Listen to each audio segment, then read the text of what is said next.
निश्चित सफलता है हमारी, इसके लिए चिंता न करें, सफलता निश्चित है। लेकिन हम थोड़ा मन बनाएं और एक बार और सही करो लगाए। भारत माता की। मैं स्वास्थ्य तहसील के अध्यक्ष महोदय श्री भारत सिंह जी मुझे साहब से निवेदन करूंगा कि वो किसानों को संबोधित करें।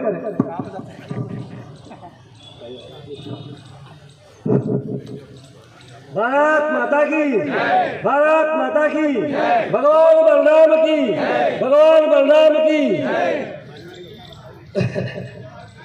सभी निवेदन है कि शांति बनाए रखें और अपने मतलब संघर्ष करना अपने सबको शांति से बैठे और जो आगे निर्देश होगा वो काम करेंगे। और फसल तो बिल्कुल नष्ट हो चुकी है अपनी, और यहीं बैठना है अपन सबको जब तक अपना निर्णय नहीं हो। तब तक भारत माता की।